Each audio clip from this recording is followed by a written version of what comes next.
Welcome in, everyone. I'm just waiting for a few more people to join, then I will get started. Thank you all very much for joining. I think we'll run for about 30 to 40 minutes today, and there should be some time at the end for any questions. So I already saw a hand go up, so if you have any questions, please put them in the Q&A function, and I will get to them um, as soon as possible.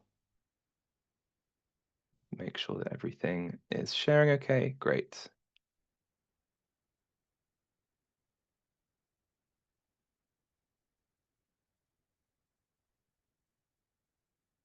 Okay, I'll give it another 30 seconds for people to join.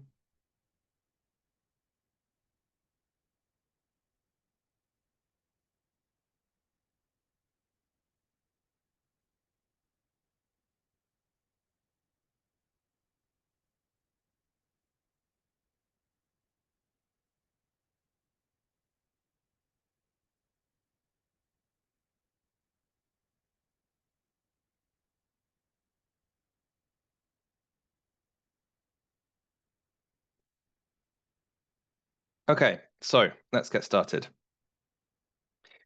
Welcome everyone to this webinar on admissions tests. I'm sure everyone's favorite topic. Um, this talk can't hope to go into every specific test as there are dozens of them with lots of different intricacies.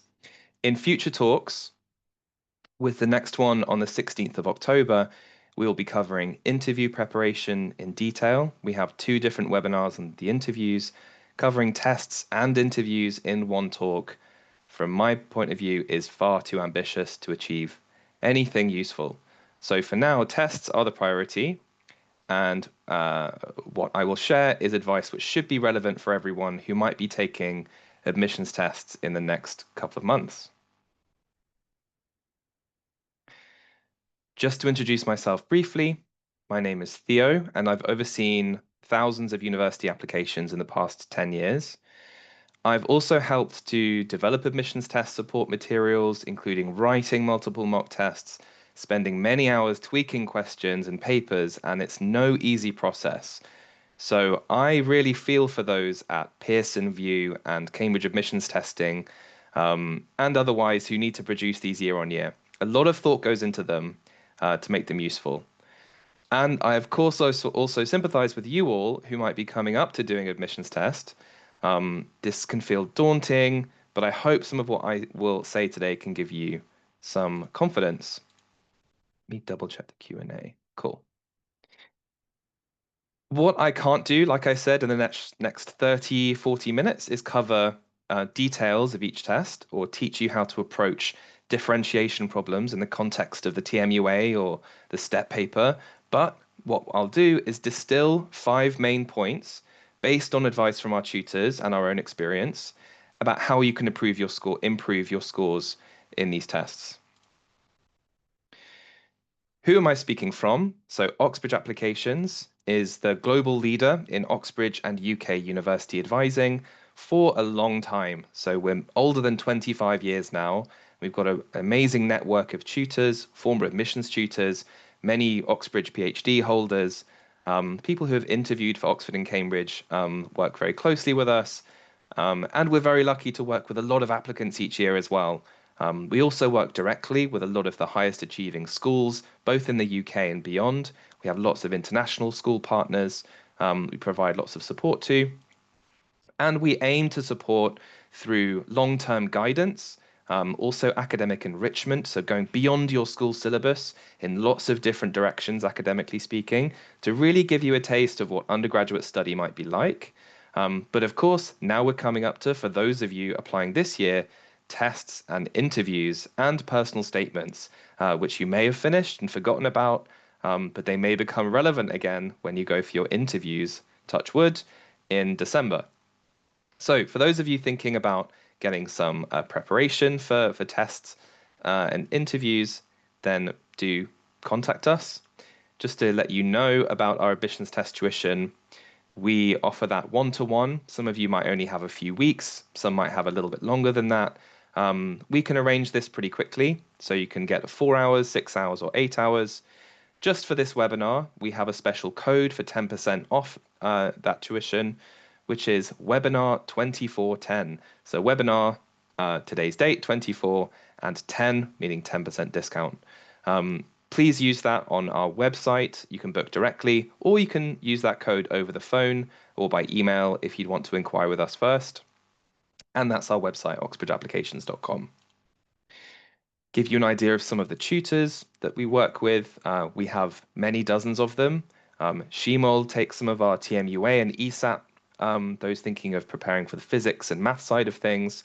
He did his undergraduate and postgraduate in engineering, and he's absolutely fantastic. We have Ella, who tutors for us for the TSA, also works full time for us, and like Shimol, got an Oxbridge first class degree. And we have Merit, who has 3 different post degrees from Oxford in law and teaches the LNAT for us and also mentors some of our law applicants. So we have some really, really great tutors. So whatever test or subject you might need to prepare for, we have you covered. So let's jump into it. Why are tests used? Of course, it's not just for Oxford and Cambridge that tests are used. Now Imperial test for many of their courses. UCL have begun to test for some of their courses. And if you're lucky enough to be applying for medicine or law, you'll probably have done tests for other universities apart from Oxbridge.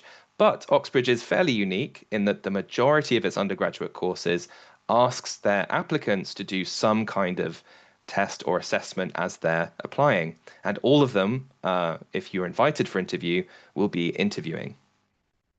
Why is it done? It's not done just to be cruel and inflict mental distress. It's done to distinguish between very similar candidates. You'll see in the statistics that most people applying to Oxford and Cambridge have a string of 8s and 9s at GCSE. Don't worry if that's not you. There is some flexibility there. And predicted mostly A's and A stars at A level, or 40 or above in the IB, or whatever your qualification might be. So there's a very high bar set just for applications. Getting extra A stars isn't necessarily going to be able to put you at an advantage. And you don't have your final results in most cases yet for your school.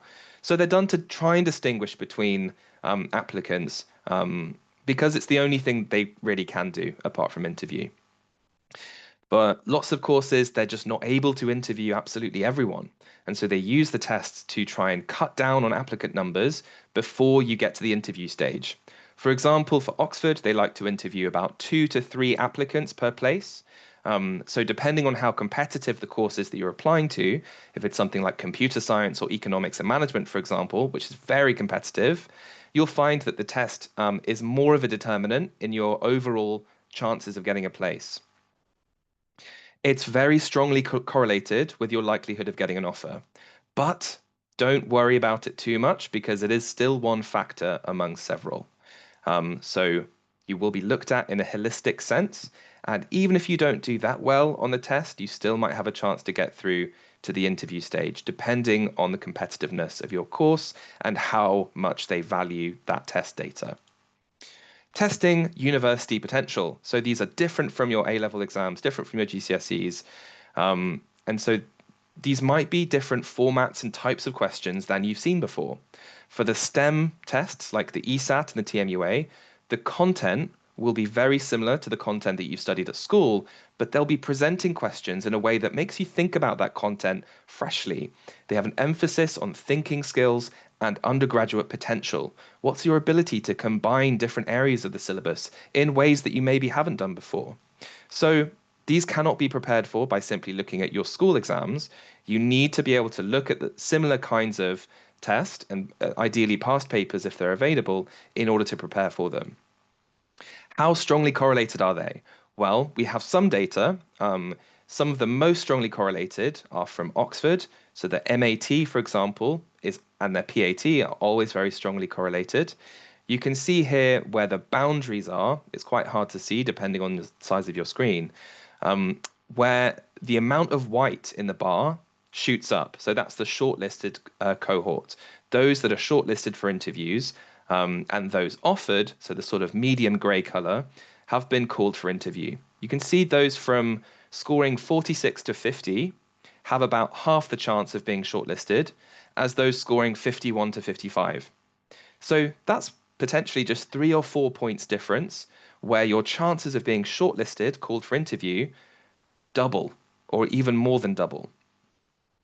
You can also see from this that the average is around 50% here.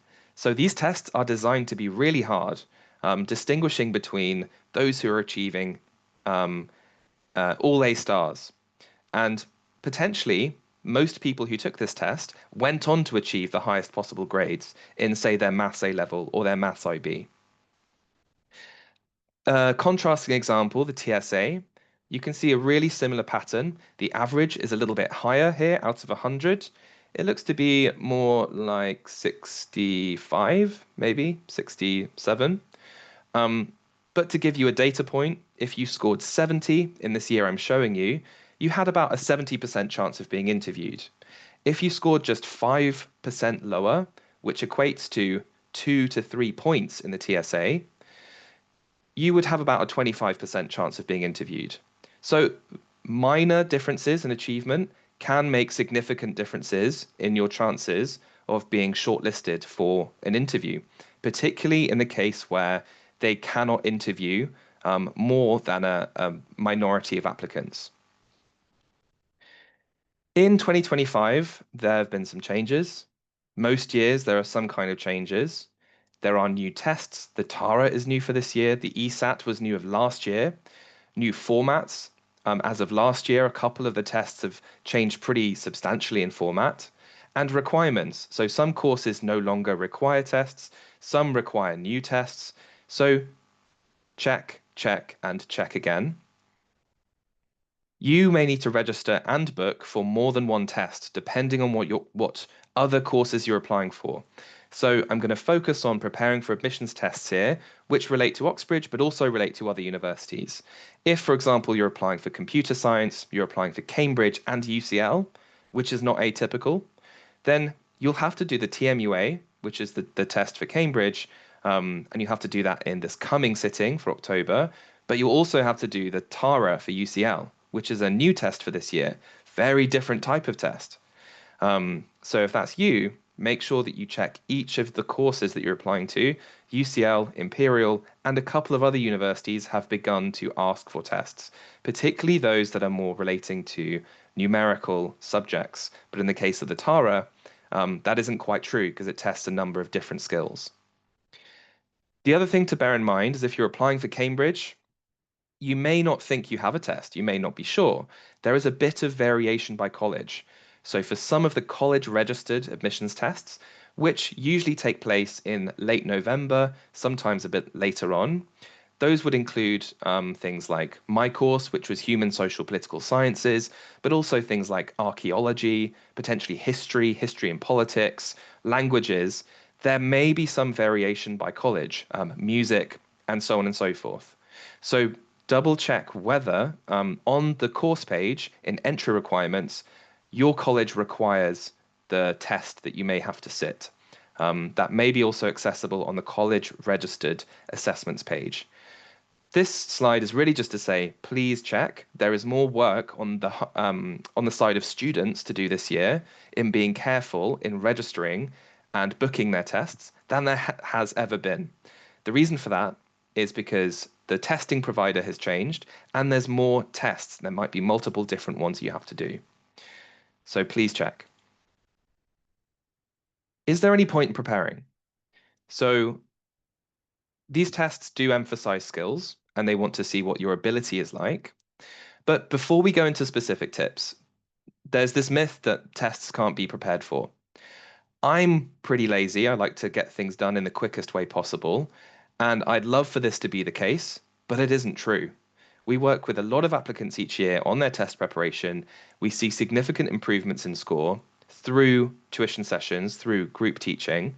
And as you just saw from the graphs, even a difference of a few marks can be pretty significant for your application. So the most fundamental thing you should be doing is practicing, because if you take anything away from this talk, it's that there is a point in preparing and you should be putting time aside to practice. These tests are targeting skills more than knowledge, but these are not tests of raw ability. And you can improve your score if you put in the hours. Top 5 tips.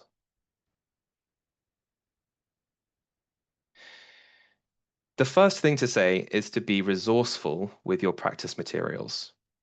Bear in mind that these tests have evolved and in some cases changed dramatically, but the core content and skills remain the same. So you can use as many past papers for the specific test that you have access to, but there's also parallel tests which ask for very similar kinds of skills that you can draw upon and learn from.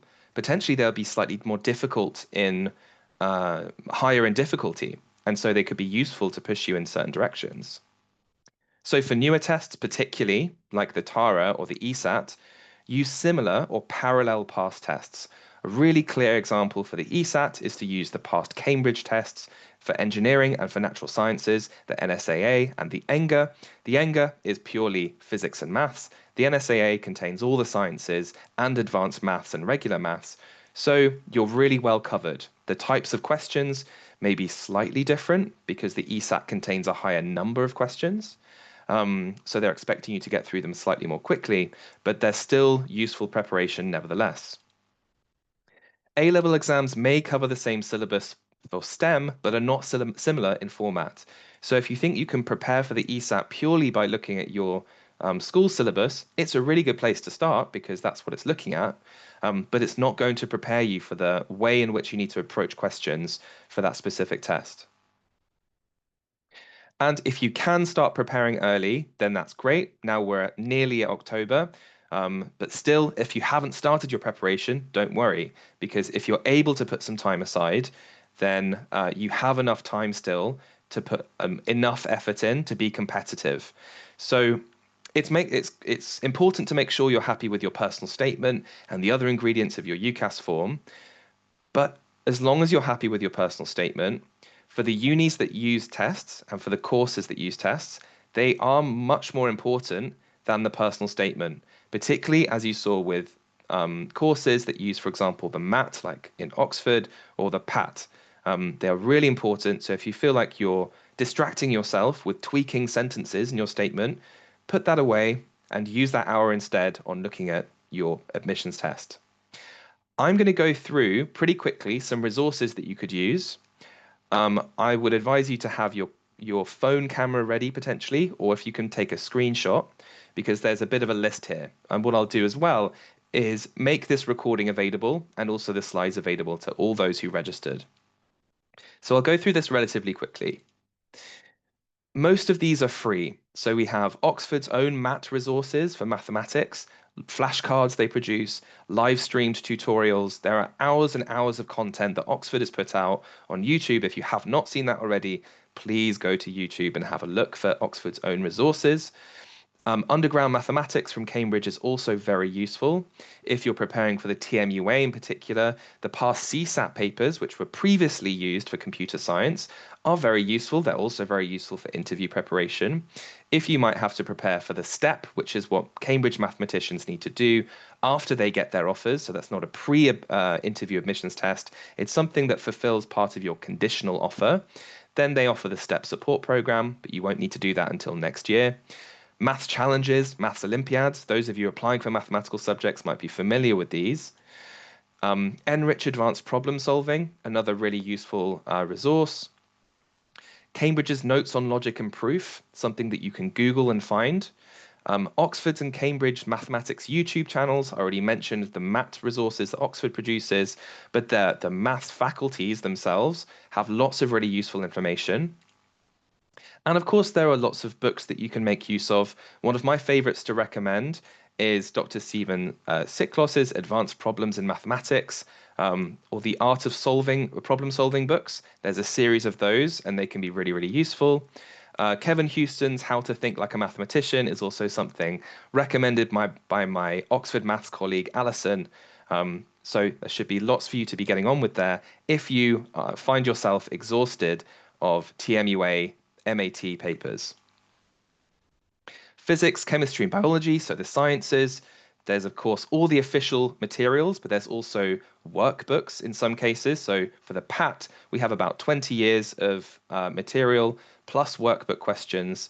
Cambridge's ESAT specification, and there's one or two sample papers, but not many. I already mentioned the NSAA and ENGA. There's several years, I think potentially 5 or 6 years worth of those to go through. Isaac is also a resource you may be familiar with. If you need brushing up on certain areas, I would really recommend going to Khan Academy or Isaac and looking at those areas that you maybe don't have as firm a grasp of or you need some brushing up with. Maybe you cover them a little, in your first term and you want to revise them. Physicslab.org is also really useful. I want to study engineering.org.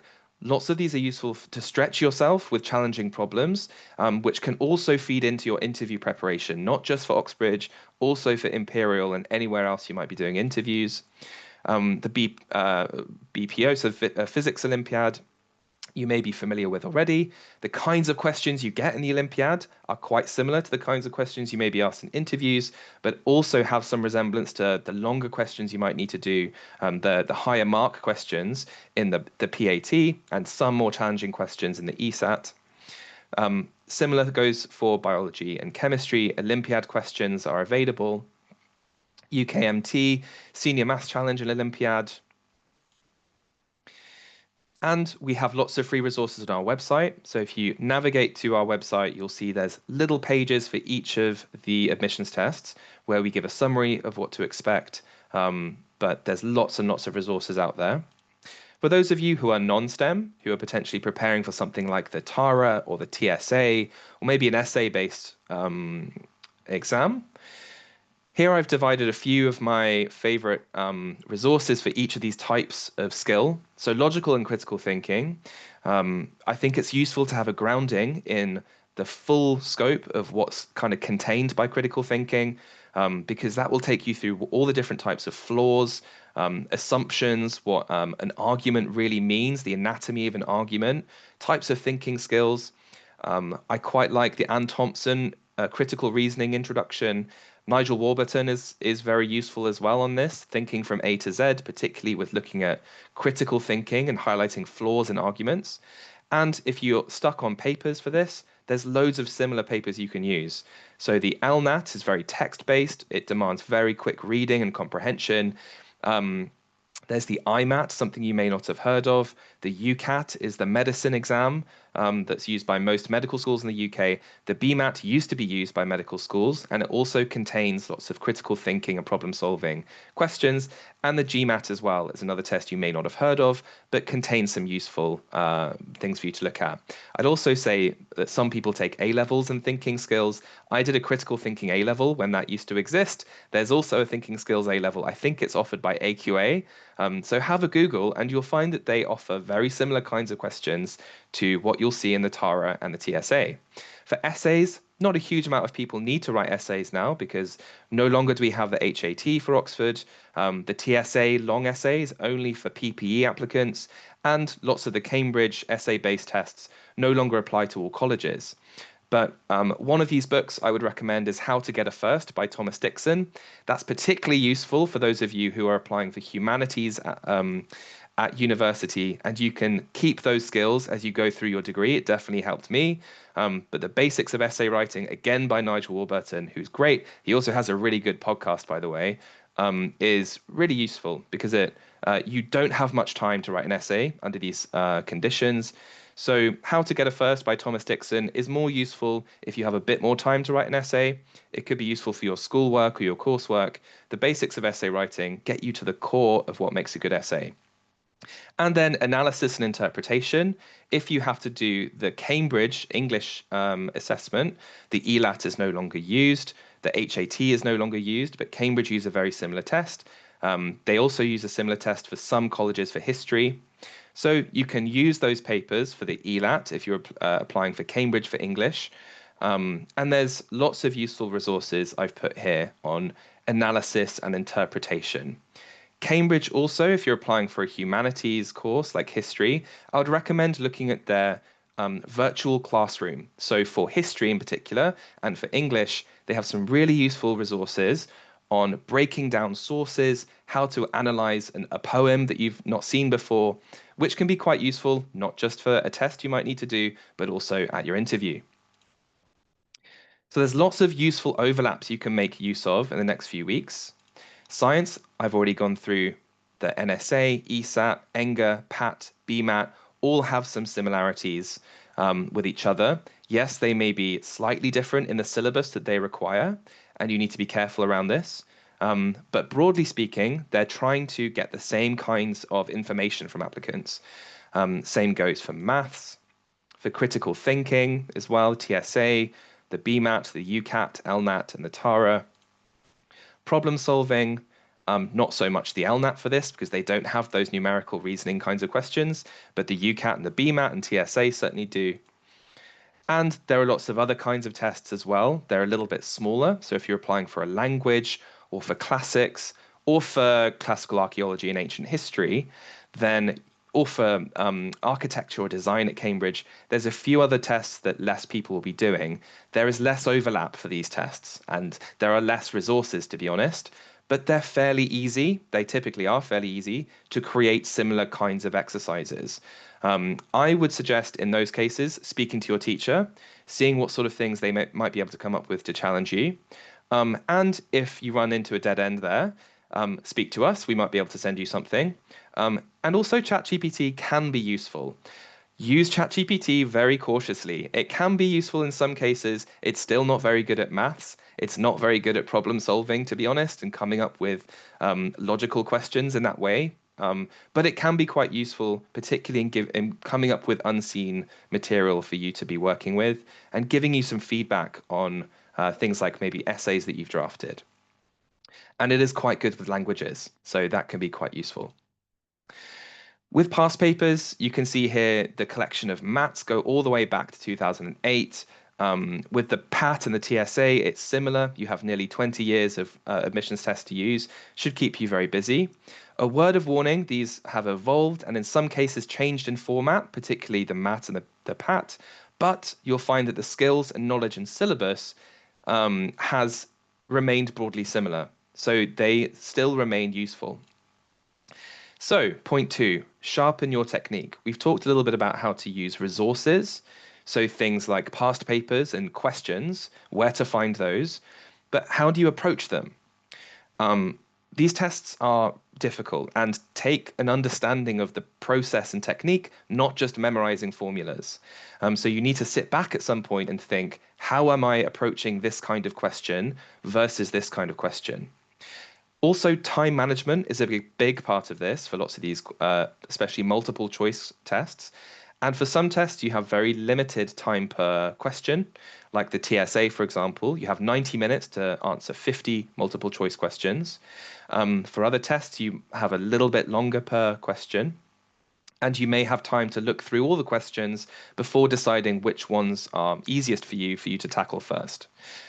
So there are different techniques in how to approach multiple choice question papers, which really depend on what particular paper you're looking at and what suits you best as an applicant. How do you find out about these techniques? Well, of course, you can engage with us and we can talk a bit more to you about your specific situation and test. But there's also lots of guidance from the test creators and institutions. So please use Google, research where possible, look on the departmental websites. Sometimes there's feedback on past papers, and also YouTube, if possible, for any tutorials, not just going through questions, question by question, but also here's a way that you can approach this test in terms of technique, how to manage your time during that 90 minutes or 2 hours that you have.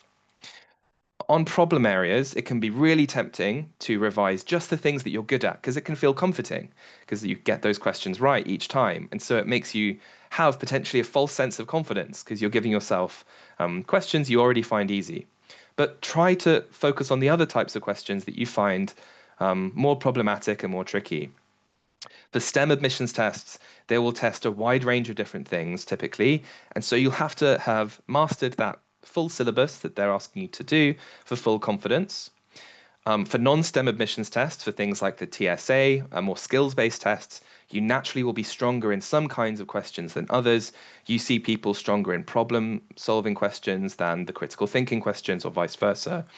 It's very hard to be in the top 20% of test takers, which you might need to be in some cases, if you are, even if you're exceptional in one part rather than and weaker in others. So being consistently good across the whole paper is really the key to standing the best chance here. So be honest with yourself and work hardest on areas you find most difficult. If you're stuck on something, there will be a resource out there or there'll be some advice that can help you. So sometimes it's just a question of speaking up and asking. There is no shame in asking a teacher to help you cover a topic that you'd already covered back in the start of your sixth form or even in GCSEs. You might have just forgotten the easiest way of doing it, and that's completely normal. Also, one thing I'll say is that people are sometimes reluctant to discuss this with each other, with other applicants, with your peer group. Please do that. It's a mistake to think that. The external competition outside of your school is so much bigger than the internal competition that it can only benefit you to help each other out. That could be even if you're applying for slightly different courses. One of you might be going for engineering, one of you might be going for mathematics. You'll still be able to be useful to each other and discuss where the intersection is. That goes for the interviews as well. Help each other. Some examples of things you can find online. You might have seen some of these already. There's lots of stuff online for the MAT. You can see this is from an official source. Jesus College, Oxford, incidentally, is very good at releasing material like this. Here's one for the TSA, also from Jesus College, Oxford, from Dr. Williams, who's also excellent. I really recommend his stuff online. And I already showed you these papers for the MAT, but what's interesting here is where the feedback comes in. So you can read examiners' reports for some of these tests. They're not always available, but where mark schemes are available or where guidance might be available, pay close attention to it as you can get these vital clues as to what they are looking to assess and how you might be able to approach your preparation. Point three is prepare physically. This might sound like a weird thing, but these tests are mostly coming at you right at the end of a busy first half term when you're learning new syllabus. The days are getting darker, it's getting colder, people are getting ill from flu, all that sort of thing. And they are difficult. I've already mentioned the difficulty of questions, the time that you have per question. And that also means you need to have really high stamina and concentration for sometimes 2 hours or even more than 2 hours. So it does take a lot of preparation, which means don't just do 10 or 15-minute snippets now and then. Try to make sure you're doing whole tests in timed conditions as many times as you can. My advice for this is to leave the most recent couple of tests until the 2 weeks before you do your actual test. There's no formula for this. You may have already taken them, in which case, don't worry about it. But you might want to take that test again, even if your score will be pretty high, just to see what it's like to think for that sustained and in that much intensity for that long.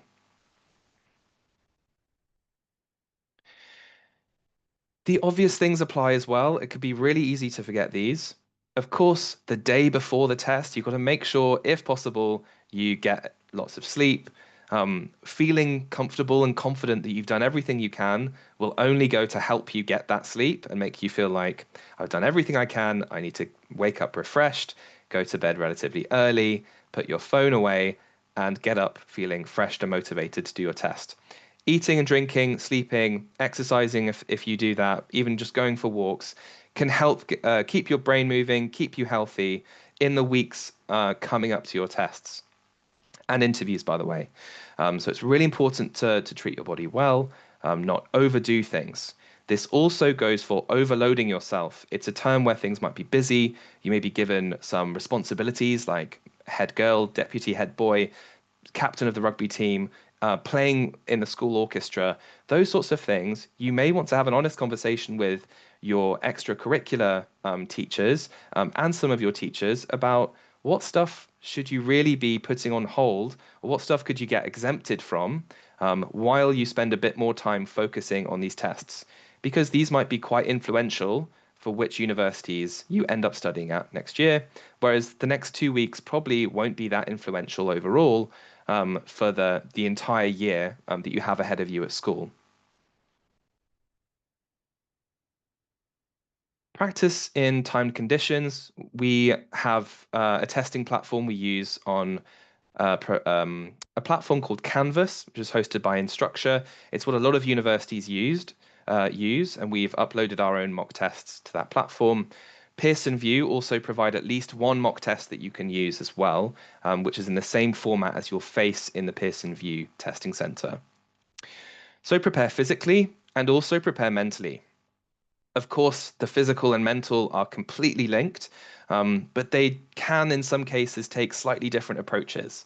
Um, I'm really speaking about confidence here, and it does matter and it does affect people in their approach to preparation. Sometimes, if you don't feel that confident about your application, you sort of don't bother applying yourself, which means that you don't prepare and it becomes a self-fulfilling prophecy. So back yourself. If you're looking to apply for Oxford or Cambridge, even if you're not regarded by teachers or in your scores so far as top of your year group for that subject, doesn't really mean much. University study could be completely different to A-level study or GCSEs, and you might really flourish there. And Oxbridge might be absolutely right for you, or one of these top universities might be completely right for you, and you end up getting a first-class degree.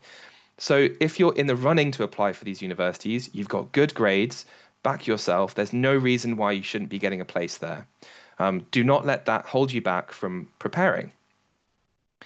And also don't be put off by the scores that you're getting in things like the TSA and in the MAT and the PAT. You'll find that you're getting lower scores than you usually get for your A levels or your IB. For the PAT, like I mentioned, and the MAT, the average scores can be around 50%. And that's bearing in mind everyone taking that test is pretty much a straight A student. So please don't let that put you off. If you're achieving sort of 50, 60, 70% in these tests, that could be really, really good. And also remember that regardless of what happens with how this test goes on the day, you can't predict what will come up. You don't know how it's going to go. You can only prepare as well as you can. They can also have really good side effects and side benefits. So preparing for something like the ESAT or the TMUA or the MAT or the PAT is only going to help your A-level studies or your school studies, whatever syllabus you're studying. It's going to help you understand and embed those concepts in deeper ways. So whatever happens, it's a really useful thing to be doing anyway. The same goes for the skills-based tests. Things like knowing how to write an effective argument or analyzing text quickly are really useful skills. Finally, and this is the shortest one, think about practicalities. Most tests that you'll be sitting are taken at Pearson VUE centres. You're probably really aware of this by now. Hopefully, you'll have your test booked in the next few weeks. Some of you who are applying to Cambridge that may not be relevant for. You'll be registered for a college registered assessment, but most of them will be online. So think about the practicalities. They are quite boring, but they do help to keep yourself confident and calm on the day and not scrabbling around looking for your ID or looking for your confirmation. So prepare what you need for your test at least a day in advance so that you have everything there and you know what to expect. These conditions might not be ideal for you, but everyone is in the same position. So regardless of what Pearson VUE Centre you go to, they're broadly similar. If you've already done your driving theory test, it'll be in a very similar kind of situation. This is what the screen might look like if you're taking the TSA exam or the TARA exam, where you'll get a bit of text and then the questions on the side. Pearson VUE's test platform always looks a little bit like this. If you're not sure what to expect, go onto Pearson VUE's website or the ESAT TMUA website, where there'll be a little bit more about logistics. There may be slight quirks of the individual test center that you're attending as well. So some will offer you paper to do your working on, some will offer you whiteboards. So just check in advance to know what to expect. Those of you taking the PAT, it used to be the case that you're able to use a calculator in the exam, but now you get one of those mini scientific calculators pop up on the screen and you can use that. The same goes, I think, for the UCAT for one of their sections, where you have a little simple calculator to use. So if you haven't already toyed around with this, if you're particularly approaching the PAT, I would really recommend doing that because it can feel quite natural if you're used to using a physical calculator, whereas this is a whole new thing to get used to, especially when the adrenaline is high. And the test center looks a little bit like this.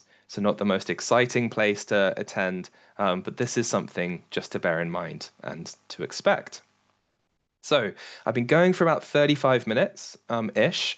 I'm going to summarize the 5 points now, and then I'm going to go and take some questions if there are any. So, summary. Point one, I wonder how many people remember this. Be resourceful with practice materials. For most tests, there are limited past papers, so you have to use parallel resources or similar kinds of tests. And there are lots out there. So be resourceful. Um, I will make these slides available where there are some recommendations of parallel tests. And also contact us if you're not sure. Contact your teachers that are relevant to your subject area, and they will be able to point you in the right direction.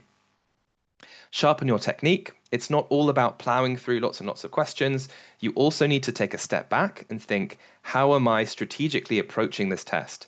Should I, for example, go straight through all of the questions, mark the number of the questions that I think I could answer relatively quickly, go through those first, and then go through the remainder? Do I know whether I can go back to questions or not if I finished a section? For example, in the ESAT, you can't go back to a section once you've finished it. So bear in mind the format of the test and the timing that you have per question, and make a approach for yourself that will work. Prepare physically, keep yourself healthy. That will also potentially involve slightly trimming back on the other things that you're doing in the next few weeks. It will be helpful for you overall because even if you're hyper organized and very high achieving, there is going to be a limit to how many different things you can do. And if you can streamline those and pay a little bit more attention to what you should be prioritizing in the next few weeks, and if you've got a test coming up, it really should be that test. Presuming you're more or less done with your personal statement, you might want to clear the decks a little bit. Preparing mentally, so back yourself. You should be confident. You should take pride in the fact that you're even considering applying for these top universities. You're already in the top 5 or 10% of students in the whole of the UK. So you're already doing really, really well. And there's no reason why you can't get a place over the next person. Most people achieve relatively in the middle of the grade allowance for these tests, so sort of 50, 60, 70%. So don't be put off if that's you. You are not expected to get 100 in these tests. And then think about practicalities. These are boring things to think about, but they do have a big impact on your confidence and how you're feeling on the day. So make sure that you're aware of how you get to the test center, what it's going to look like, what you're allowed to bring, how long you have, if you're allowed to bring in refreshments, for example, where you're going to be putting your things. Those sorts of things you may find comfort in knowing before you get to the test center. Don't bring any reason for yourself to get flustered on that day. So that brings us to the end of the admissions test webinar, the 5 top tips, which I'll show you one more time. Be resourceful, sharpen your technique, prepare physically, prepare mentally, think about practicalities. We have 3 future webinars this term for Oxbridge applicants, particularly. One in a few weeks' time on the 16th of October, where we'll be looking at interview questions and the types of strategies you could be employing depending on the subject that you're applying for. So that will take more of a subject specific or disciplinary specific approach because different subject groupings have different types of interview questions, broadly speaking. On the 5th of November, a few weeks after that, we'll be doing some live interview simulations with some live feedback. So do tune in if you're interested to see that. And then for those of you maybe with younger siblings, or if you're joining with a few years ahead of you before you come to these tests, or if you're a parent, for example, then in early December on the 3rd, we're holding a session all about choosing A-levels or equivalent, so IB hires, APs potentially, other kinds of qualifications might be covered. That can open certain doors for you as you're looking to apply for higher education. So, thank you very much. As a reminder, the code for that 10% off all admissions test tuition packages, and I do recommend you book soon because We have lots of tutors, but not unlimited amounts of availability. So if you do want some extra support, then the code is there. You can book online. You can also book over the phone. We're open at 9 a.m. to 5:30 p.m. Monday to Thursday and 9 to 5 on Fridays. Give us a call. If you've got any other kinds of questions, then also give us a call. On the end of the line, you'll find an Oxford or Cambridge graduate who is very capable of answering pretty much all and any questions that you might have, because that's what they do day in and day out. So please do give us a call. We're very happy to speak to you, whatever position you're in. I'm going to go